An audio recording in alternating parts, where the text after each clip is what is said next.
Hello friends and respected persons और मेरे dear students, आज मैं फिर आपके समक्ष एक नए वीडियो के साथ रिप्रेजेंट हुआ हूं। आज मैं फिर वही प्रीवियस टॉपिक का रिमेनिंग पार्ट जो बचा था वो मैं आज कंप्लीट करने जा रहा हूं।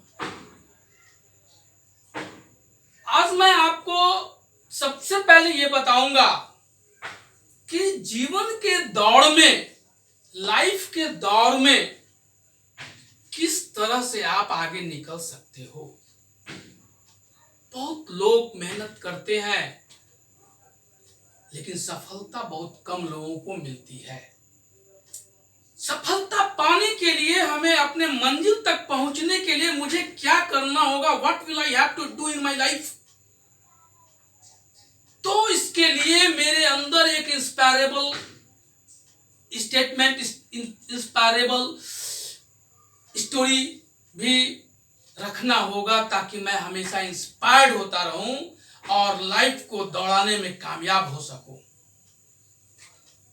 मैं आपको आज वैसा ही एक इंस्पायरेबल स्टोरी सुनाऊंगा अपने क्लास को स्टार्ट करने से पहले, जो शायद आपके विचारधारा को बदल दे और आपको लगे कि नहीं, रियली लाइफ में अगर ऐसा होगा तभी हमारी जिंदगी सफल हो सकती है और मुझे बहुत बड़ी कामयाबी मिल सकती है और मैं बहुत ऊंचाई तक जा सकता हूं। लेकिन इसके लिए आपको जानना होगा। मैं आपको बता रहा हूं, एक बार एक शिकारी कुत्ता दो खरगोश के पीछे दौड़ रहा था। सुबह सुबह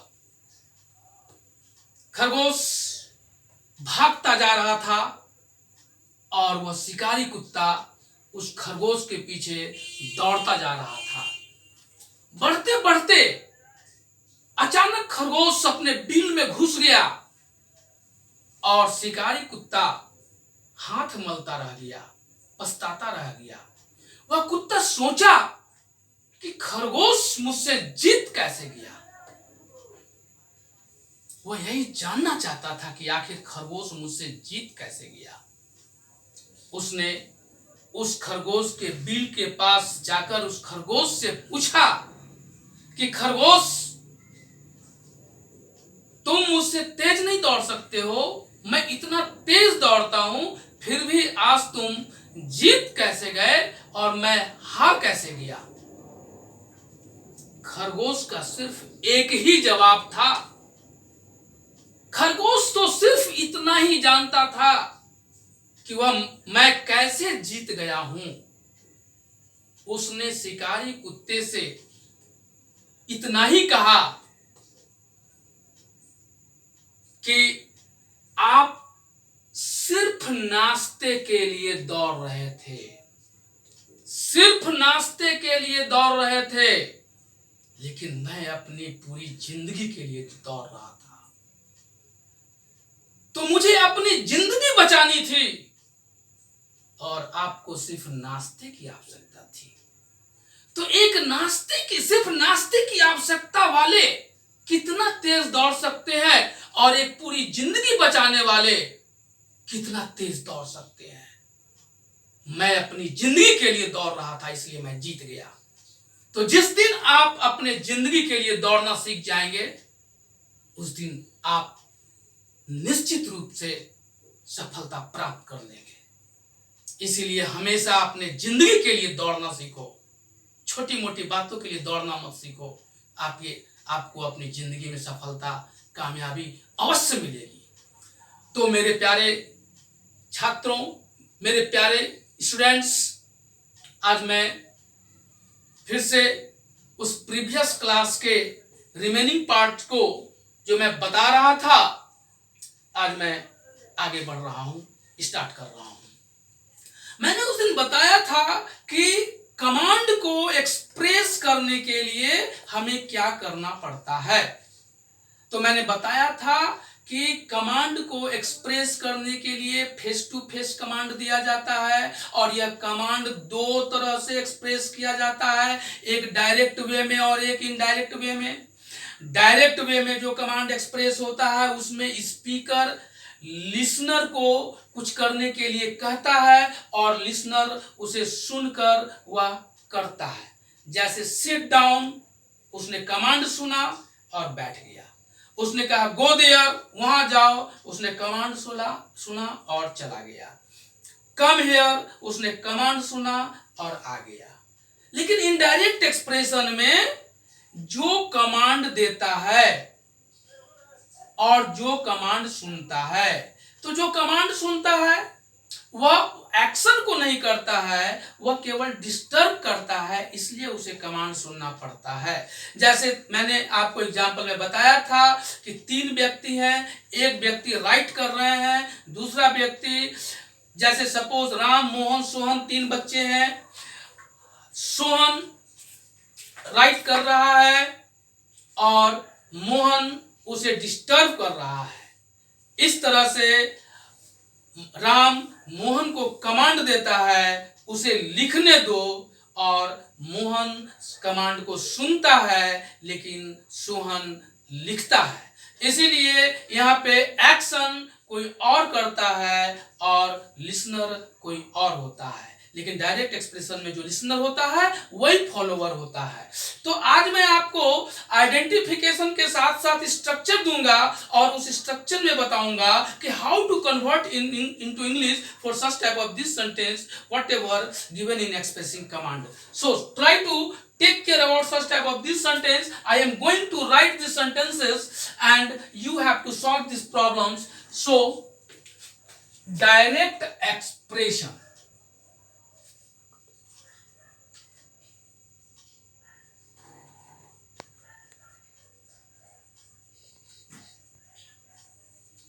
identification,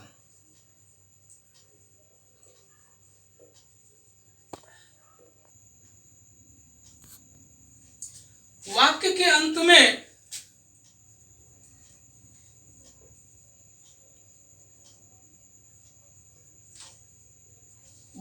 अंत में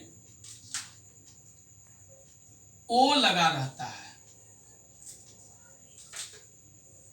ओ लगा रहता है। अब आप यहां ध्यान से देखें, मैं आपको स्ट्रक्चर दे रहा हूं डायरेक्ट एक्सप्रेशन का।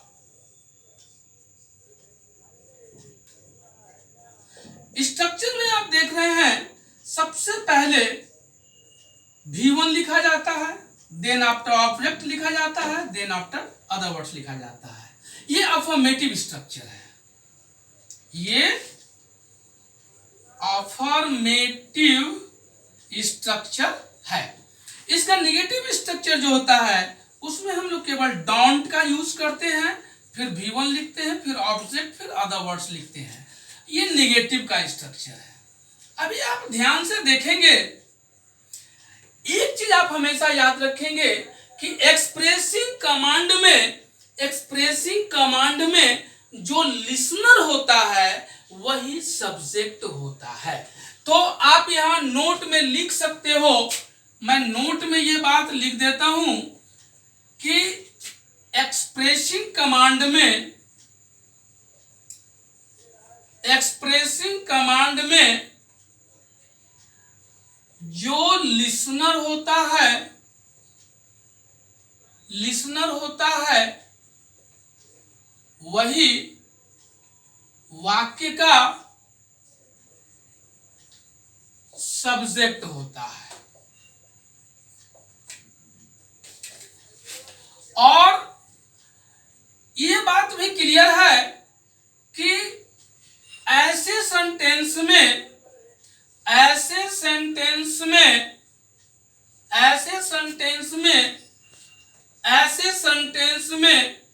सब्जेक्ट का यूज नहीं किया जाता है, सब्जेक्ट का यूज नहीं किया जाता है। तो अब यहाँ पे ध्यान ये देना है कि हम लोग जिस पर जो कमांड सुनता है उसका यूज हम लोग सेंटेंस में नहीं करते हैं। अब यहाँ पे आपने स्ट्रक्चर देखा। अब सिंपल मैं एक सेंटेंस बना रहा हूं, आप इस सेंटेंस पर ध्यान देंगे। मैंने लिखा बच्चों को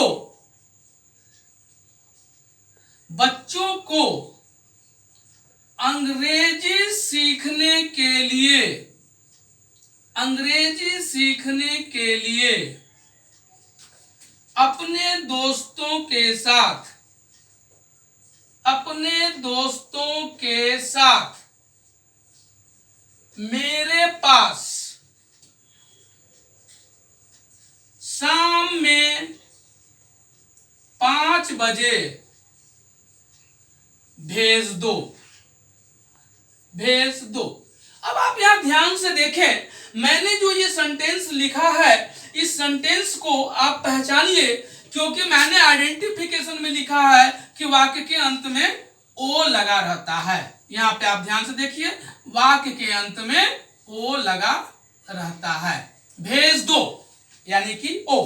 अब आप ध्यान से देखिए कि यहाँ पे भेजना हमारा मेन वर्ब है, जिसका हमें यूज करना है सबसे पहले, यानी V1 के जगह पे भेज दो। अब आप देखिए यहाँ पे ऑब्जेक्ट ढूंढना है, तो हमारा ऑब्जेक्ट है बच्चों।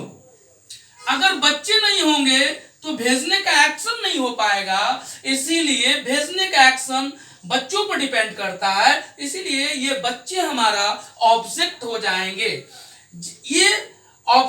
जाएंगे। इस तरह से सबसे पहले हमें लिखना पड़ेगा सेंड, वर्ब का फर्स्ट फॉर्म। उसके बाद हमें लिखना होगा सेंड द चिल्ड्रेन, बच्चों के लिए द चिल्ड्रेन लिखना पड़ेगा, सेंड द चिल्ड्रेन। अब आप अदर वर्ड्स में लिखेंगे, किसके साथ भेजना है, ये आप अरेंज करने के लिए मैं आपको सिस्टम सिखाऊंगा। तो बच्चों को भेजना है, आप जैसे भी लिख सकते हैं, शाम में 5 बजे भी लिख सकते हैं, अपने दोस्तों के साथ भी लिख सकते हैं, मेरे पास भी लिख सकते हैं, आप कुछ भी लिख सकते हैं। तो चलिए मैं लिख रहा हूं कि send the children to me. यहां पर मैंने लिखा send the children to me. उसके बाद है शाम में 5 बजे, तो हम लिखेंगे at 5 o'clock in the evening, at 5 o'clock in the evening. उसके बाद हम लोग लिखेंगे अपने दोस्तों के साथ, तो हम लोग यहां लिख सकते हैं विथ। अब आप यहां ध्यान से देखिए कि यहां पे ऑब्जेक्ट हमारा जो है ये प्लूरल फॉर्म है, और प्लूरल फॉर्म को हम लोग दे प्रोनाउन से यूज करते हैं, और दे प्रोनाउन का पॉजेसिव एडजेक्टिव देयर होता है, इसीलिए ये पॉजेसिव एडजेक्टिव देयर बन जाएगा।